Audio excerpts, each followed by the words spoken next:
And now, let us start the discussion. And I hope you enjoy our king. What we are going to discuss today is from Unit 4, Lesson 1 with the topic, Document of 1898, Declaration Philippines Independence. Are you familiar with the so-called Biak na Bato? If not, let me explain it to you. Biak na Bato is a Tagalog word for cleft rock. It is the name of a place in the mountains of San Miguel, Bulacan Province, where in 1897, the insurgent forces under General Emilio Aguinaldo retreated from the advancing Spanish army, where a peace treaty was signed between the Filipino insurgents and the Spaniards that placed the Philippines Revolution on hold. So, what is the Biak na Bato? Biak na Bato is a charter based on the Cuban Constitution. It was also drafted by Felix Ferrer and Isabelo Artacho. It was signed on November 1, 1897. The Biak na Bato Constitution provided for the establishment of a Supreme Council that would serve as the highest governing body of the Republic. It is also outlines certain basic human rights, such as a freedom of religion, freedom of the press, and the right to education. Emilio Aguinaldo and Mariano Trias, who was elected Supreme Council, President and Vice President, respectively. In July 1897, Aguinaldo established the Biak na Bato Republic and issued a proclamation stating the following demands. First is expulsion of the friars and return the friars' land to the Filipinos. Bakit kaya? Why does Emilio Aguinaldo want the friars to return to the Philippines? Good job! This is because the friars have a position in society. They are followed by the governors, captain generals, civil guards, and others in government position. And the friars have the power to do their will. The people were afraid to the friars because the friars said they had to follow what they said if they could not go to heaven. This threat of not saving the soul gave the friars the power to obey. Next is representation of the Philippines in the Spanish Cortes. It was important to gain support for their colonialists to be strong and powerful against the government's decision. Next is freedom of the press, of religion, and of religion. Yes, they want to achieve this freedom. Although they are two distinct rights, they are in the same group because they both need essential conditions for individual personal development. These rights are grouped together because freedom of expression is a fundamental aspect of the freedom to hold, practice, and share one's religion's belief. Next is abolition of the government's power to banish Filipinos. Yes, kasama ito. So, that Filipino can have freedom. And last is equality for all people, for all before the law. It is good to have it, so that all are equal before the law and are entitled without any discrimination to equal protection of the law. And how will this proclamation happen? Is through certain conditions provided by the Spanish government. What are the conditions? First is the Spanish government will grant self-rule to the Philippines in 3 years if Aguinaldo went to exile in Hong Kong and surrender his arms. In exchange, Aguinaldo will receive 800,000 Mexican pesos as remuneration to the revolutionaries and an amnesty. The agreement was to exile Emilio Aguinaldo in Hong Kong to stop the war against the Spaniards. And the Spaniards settled with Aguinaldo that they will pay him in 3 gifts: 400,000 for Emilio Aguinaldo, 200,000 if they surrender the weapons beyond 700, and 200,000 for the declaration of the amnesty. Ngunit, ang Biak na Bato Constitution ay nabigo. Bakit? Because the Filipinos and the Spaniards did not trust each other. Nagkaroon sila ng betrayal sa isa't isa. Hindi sila tumupad sa mga pangako. As a result, periodic clashes between the two groups still took place even after Aguinaldo's departure from the country. At dahil din, hindi binayaran ng Espanyol ang buong nakapagkasunduang halaga. Next is Battle of Manila Bay. First major Battle of Spanish-American War and led by George Dewey, 1 with 4 dead. Battle lasts only a few hours. So, ayun, nakipaglaban din ang American-Spanish sa pamumuno ni George Dewey at nagtagumpay sa laban sa loob lamang ng isang oras. Next, Aguinaldo returned to Manila. Aguinaldo arrived on board the McCulloch with ammunition bought with the money he received from Spain. By June 1898, General Emilio Aguinaldo had captured the whole of Luzon and was ready to storm Manila with the help of Gregorio del Pilar. And Aguinaldo was firmly convinced that it just was a matter of days before Spaniards surrender. Therefore, he started planning for the declaration of Philippines independence. And in June 12, 1898, he declared it. The Treaty of Paris. Felipe Agoncillo was firmly sent the USA to try to speak to President McKinley, but it failed. And again, he tried to go to France to attend a meeting between Spanish-American representatives. What was the meeting about? It's all about the outcomes of Spanish-American War and see the situation in Cuba and the Philippines. And the last Treaty of Paris is signed. On December 10, the Treaty of Paris ended Spanish-American War. Cuba was granted its independence. The Spain ceded the Philippines, Guam, and Puerto Rico. In return, the US paid Spain the sum of $20 million for the Philippines. So, kaya pala isang oras lang naging labanan sa pagitan ng Spanish at American. Kasi nagkaroon pala sila ng kasunduan na ang Pilipinas ay bibilhin ng Amerika. So ayun, dito na po nagtatapos ang aking pagtalakay. Kasi papagpatuloy naman po ni Miss Alona. And that's all. Thank you. United States of America, Supreme Judge of the Universe and under the protection of our powerful and humanitarian nation, proclaim and declare solemnly in the name by authority of the people of these Philippine Islands. The United States of America is under the protection of the powerful and humanitarian nation. And the Philippine Island is proclaimed and declared that they have the authority of the people. Don Emilio Aguinaldo recognized, approved, and ratified with all the orders emanating from the same. He reveres as the supreme head of this nation and he has been the instrument chosen by God.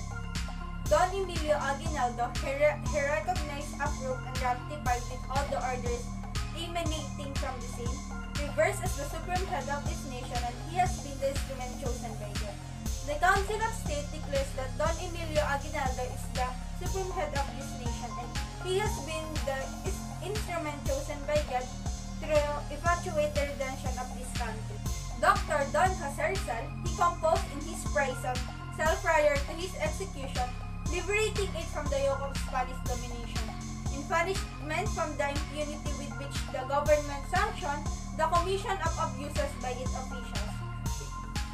Rizal and others who were sacrificed in order to please the insatiable friars in the hydropical thirst for vengeance against.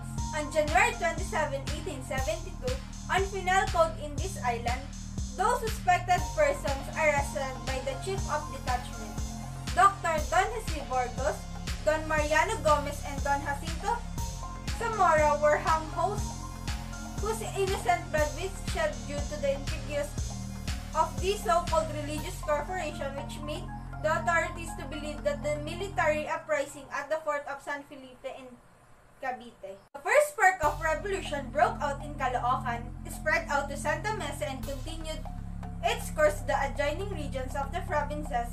The unequaled heroism of its inhabitants fought a one-sided battles against superior forces of General Blanco and General Polavieja for a period of 3 months.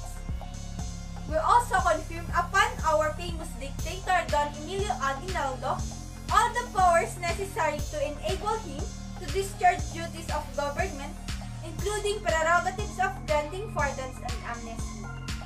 3 stars signifying the 3 principal islands of this archipelago, which is Luzon, Mindanao, and Panay, where the revolutionary movement started. The sun representing the gigantic step made by the son of the country along the path of progress and civilization. The 8 rays signifying the 8 provinces, which are Manila, Cavite, Bulacan, Pampanga, Nueva Ecija, Bataan, Laguna, and Batangas, which declared themselves in a state of war as soon as the first revolt was initiated.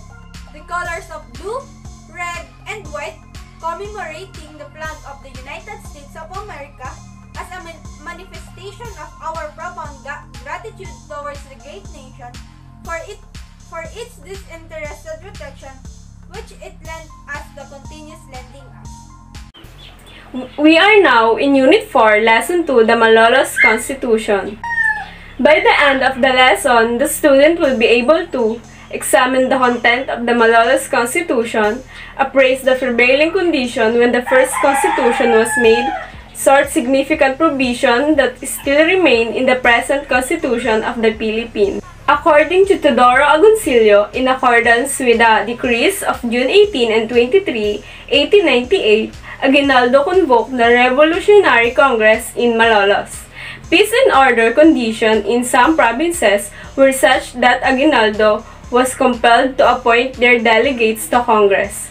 Consequently, on September 4, he appointed 50 delegates to the Congress. This number was increased by 10 on September 10. The number of delegates to the Congress fluctuated from time to time.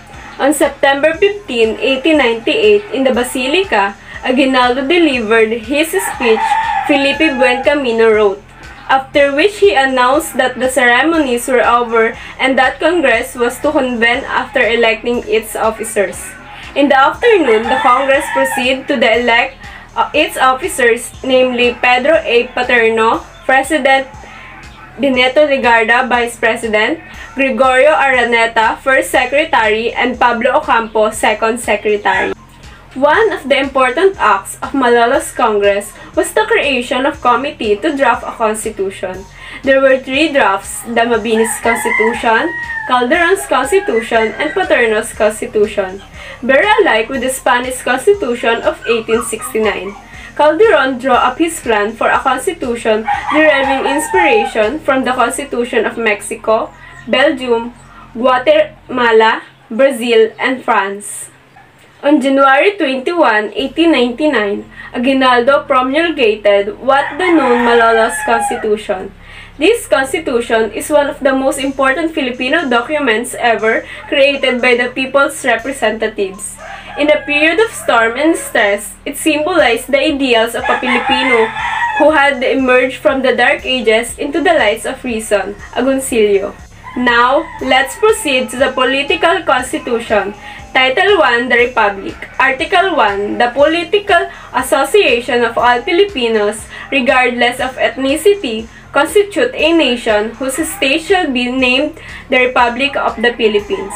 The term Philippine Republic or Republic of the Philippines refers to the succession of republic during and after the Philippine Revolution in the Philippines, called itself the Philippine Republic.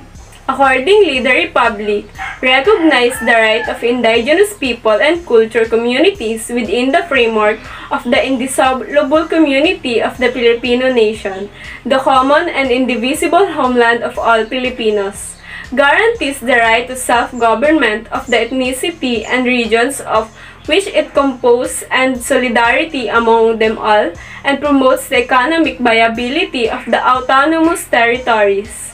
Next is Title 2, the Government.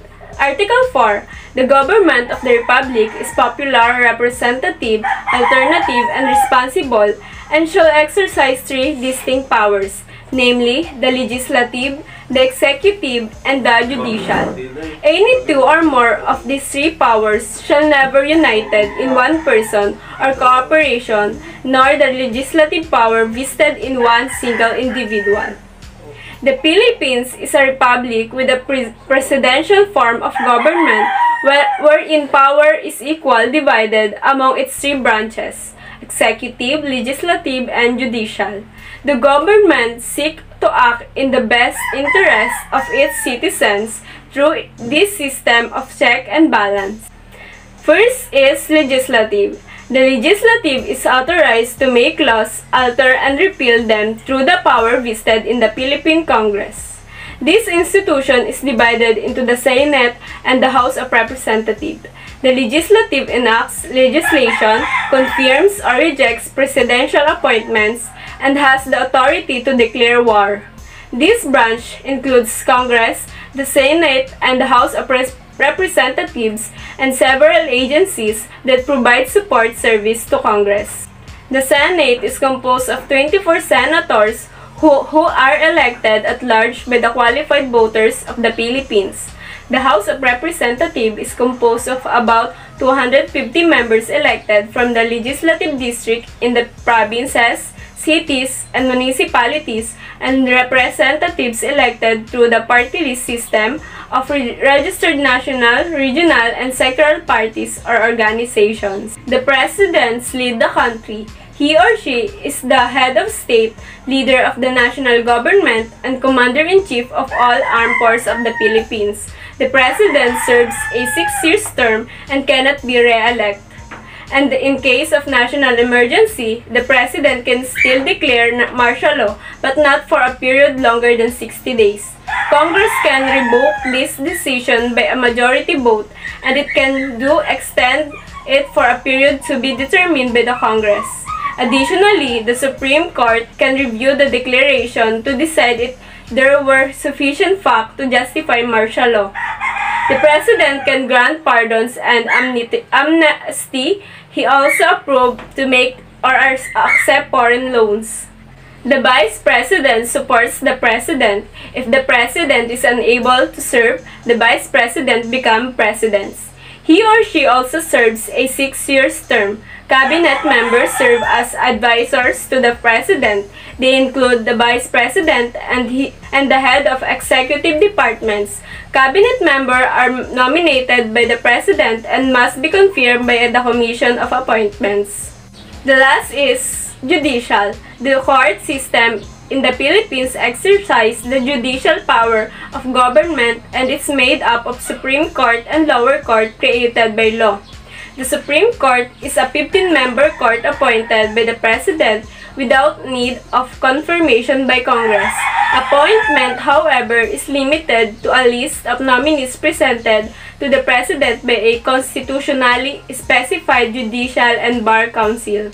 This council consists of 7 members: the Chief Justice of the Supreme Court, the Secretary of Justice, the representative from Congress, the representative of the integrated bar, the professor of law, a retired member of the Supreme Court, and representative of the private sector. Now, let's move on to title number 3, which is the religion. Article number 5 states that the state recognizes the freedom and equality of all religions, as well as the separation of the church and the state. So why do we have to separate the church from the state? It is because to give the people the freedom to live their faith and to show it to public without the fear of the government. So why? It's because different people have different faith, and the government should not invade their faith and decide for what faith should the people have. Ano po? So, ang mga tao may sarili-sarili tayong paniniwala, at kung tayo ay papakialaman ng government about dito sa ating faith, sa ating religion, at didiktahan tayo kung anong religion ang dapat meron tayo, malaki yung magiging epekto natin nito sa atin as a person. Kasi syempre mahirap mabuhay ng salungat doon sa faith na meron ka. So, for peace, the church and the state should be separated. Now, let's move on to title number 4, which is the Filipinos and their national and individual rights.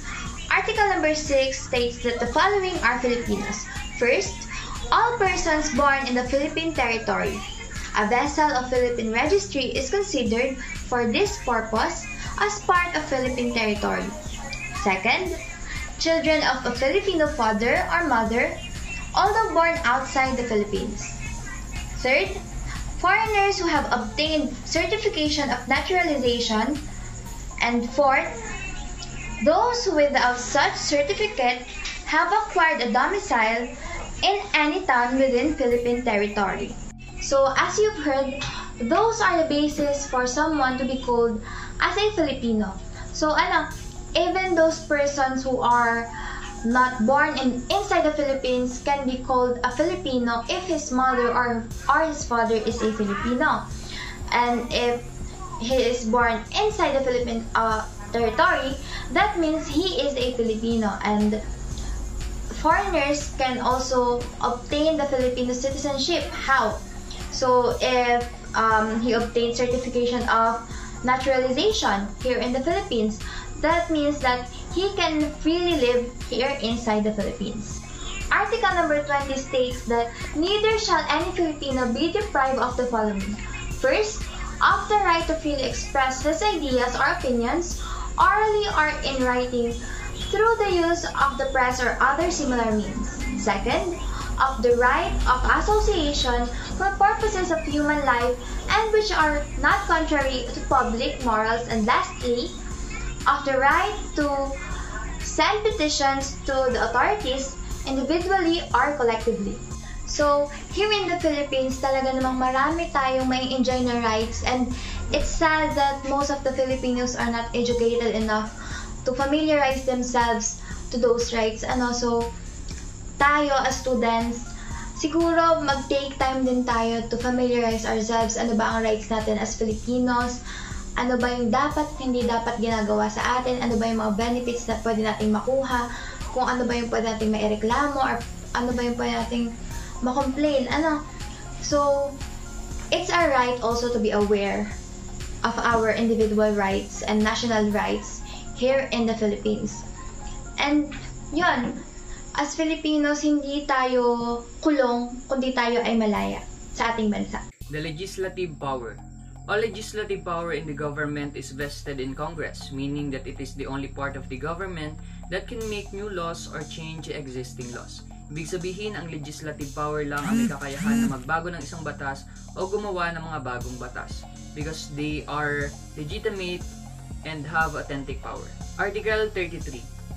Legislative power shall be exercised by assembly representatives of the nation. This assembly shall be organized in the form of manner determined by law. Ibig sabihin, ang legislative power ay binubuo ng mga tao na qualified according sa ating batas at sila ang nagre-represent sa ating bansa. Article 36. The assembly shall meet every year. The President of the Republic has the right to convoke it, suspend and close its sessions, and dissolve the same within the periods prescribed by law, enacted by the Assembly or by permanent commission. Meaning that in every meeting of the legislative power, the President has also the power to convoke it, suspend and close the session, in prescribed by the law. The Permanent Commission. The Permanent Commission is created to make decisions when the National Assembly is in recess.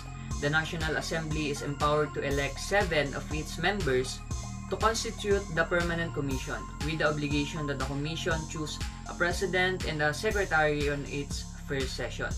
Meaning that the National Assembly has also the power to elect 7 members of the Permanent Commission. Article 54. The Assembly, before adjournment, shall elect 7 of its members to form the Permanent Commission during the period of adjournment, which shall designate at its first session the President and the Secretary. Ibig sabihin, the National Assembly shall elect President and Secretary in its first session. Title number 7, it is the executive power. executive power with almost no oversight from the legislative branch. The executive branch is in charge of diplomacy with other countries, and the President has the authority to negotiate and sign treaties that must be ratified by the Senate. Executive orders which direct executive officers or clarify and further existing laws can be issued by the President.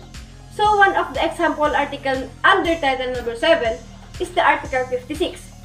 Article 56, executive power shall be vested in the President of the Philippines, who shall exercise it through his department secretaries. Title Number 8, the President of the Republic. The President of the Republic is a title used for heads of state or heads of government in countries having republican form of government. The President is the Commander-in-Chief of the Armed Forces. He or she has the power to call into service the state units of the National Guard, and in times of emergency may be given the power by Congress to manage national security or the economy. Has the power to make treaties with Senate approval. He or she can also receive ambassadors and work with leaders of other nations. Is responsible for nominating the heads of governmental departments, federal, judges, and Supreme Court justices. In times of emergency, the President can override Congress and issue executive orders with almost limitless power. So some of the articles under Title Number 8 are Article 58 and Article 65. Article 58, the President of the Republic shall be elected by absolute majority of votes by the Assembly and by the special representatives convened in chamber assembled. His term of office shall be 4 years and may be re-elected. Article 60, the power to execute the laws shall extend to all cases conducive to the preservation of internal public order and to the external security of the state. Title 9, the Secretaries of Government. The President has the power to appoint men and women to work with him in running the government and carrying out the laws of the nation. These people make up the President's Cabinet, and the members of the President's Cabinet advise the President on all important problems he must face. They also lead the departments for the executive branch of our government, and Congress must give its approval to the men and women the President appoints before they can take office. So one of the example article under the Title 9, the Secretaries of Government, is the Article 73. The Council of Government is composed of one President and 7 secretaries, each of whom shall have under his charge the portfolios of foreign relations, interior, finance, war and marine, public education, communications and public works, and agriculture, industry, and commerce. So for the Secretary of State, he supervises the State Department, which works with foreign countries, decides on to travel to countries, and protects U.S. citizens abroad. And for the Secretary of Interior, this person leads the Department of the Interior, which protects and improves the natural resources of the nation's national parks and forests. And for the Secretary of Treasury, he supervises the Treasury Department, which has charge of the fiscal responsibilities of the government, the Secret Service, and the collection of taxes.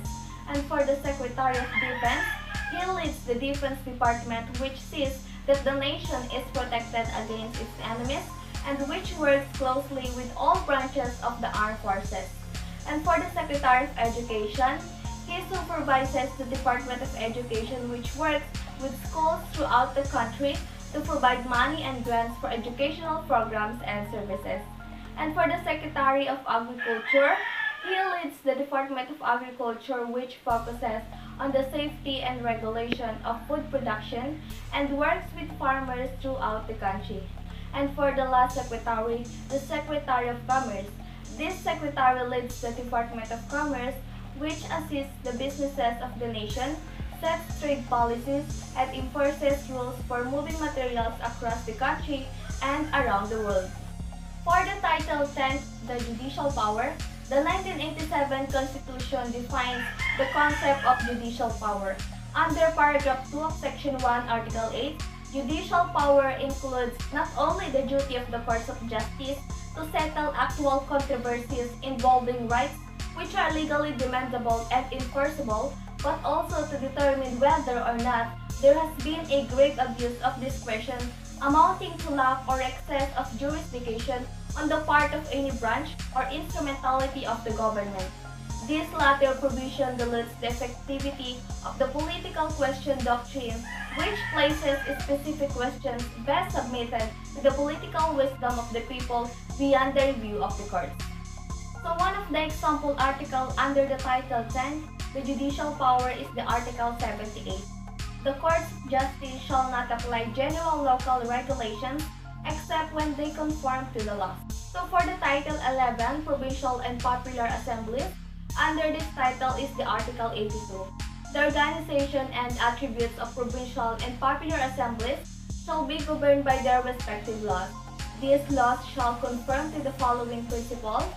First, the government and management of the particular interest of the province or town shall be discharged by their respective corporations, the principle of direct and popular elections being the basis underlying each of them.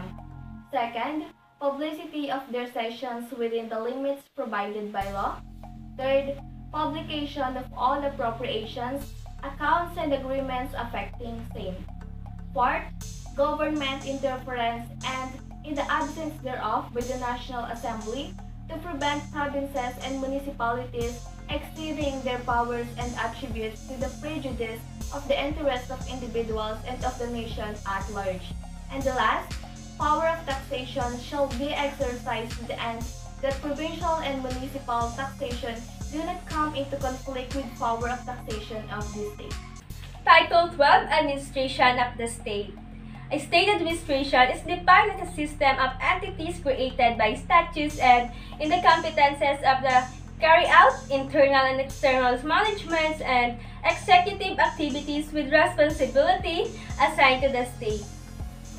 Article 83 means every year of the government should submit all the budget costs and the changes made from the previous year with accompanying balance sheet in the end of the year. And this is from the accordance with the law. This budget should be submitted to the Assembly within 10 days of commencement of the session. Article 84, no disturbance of the fund shall be valid unless made of accordance with an appropriate law or by special law in form of manners prescribed by both. It means that no fund shall be disturbed unless they are made in a compliance of and appropriate legislation of the special law in form of manner and stipulated by both of law. Article 85, to dispose of the state property and possessions as well as to borrow the government money secured by the mortgage or nation credit must be authorized by special legislation. Article 86, public obligation constructed by the Republic of the Government in compliance with the law, the nation, the special guarantee shall apply to all provision of the Constitution. No debt shall be constructed unless the means of paying with the same are also voted upon. Article 87, all laws relating to income, public expenses, or public credit shall be considered as part of the appropriation and shall be published as such. Article 88, the Assembly shall be determined every year upon the recommendation of the President of the Republic, the military forces by land and sea. 13. Amendment of the Constitution. It means amendment, government, and law, an addition of alteration made to Constitution or legislative bill or resolution. A amendment can be made of existing Constitution, also commonly made up to bills in course of their passage through a legislature. Since amendment to a national constitution can fundamentally change country political system or governing constitution, such amendments are usually submitted to the exactly prescribed procedure. Article 89 means on its own initiative or request of the President of the Republic, the Assemblies may set a goal modification to the Constitution specifying which article will be changed. Article 90 means following up the suggestion to the President of the Republic will dissolve the assemblies and establish a Constitution Assembly with 3 months. The convoking decree the decision mentioned in the preceding article shall instead in Constitution Assembly.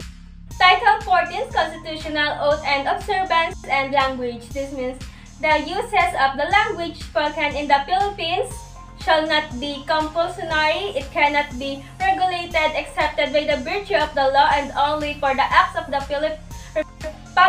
public authorities and judicial affairs.